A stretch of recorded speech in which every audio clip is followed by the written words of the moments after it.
টুর্নামেন্টে টিকে থাকতে হলে আফগানিস্তানের বিপক্ষে জয়ের বিকল্প ছিল না। সুপার ফোরের আশা বাঁচিয়ে রাখতেই আবুধাবিতে মাঠে নেমেছিল বাংলাদেশ দল।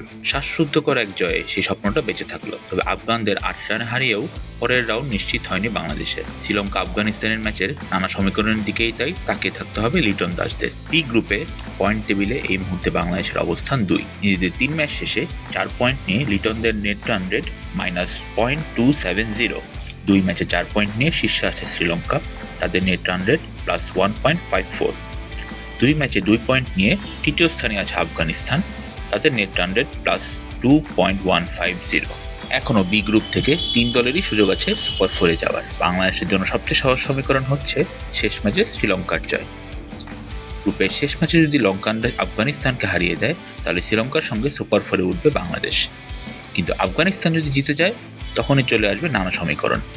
এখনও এই গ্রুপে সবচেয়ে ভালো রান রেট আফগানিস্তানের।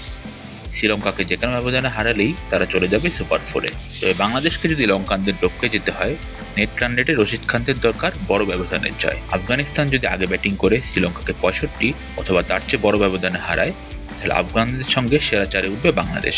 শ্রীলঙ্কার সঙ্গে যদি রান তাড়া করে আফগানিস্তান জেতে তাহলে বাংলাদেশের সম্ভাবনা অনেকটাই কমে যাবে। তখন লঙ্কানদের স্কোর যদি 50 বল আগে পেরিয়ে যায় আফগানিস্তান তাহলেই কেবল নেট রান রেটে শ্রীলঙ্কাকে টপকে সুপার ফোরে যাবে বাংলাদেশ। অন্য একটা সমীকরণ অবশ্য বাংলাদেশের সামনে আছে।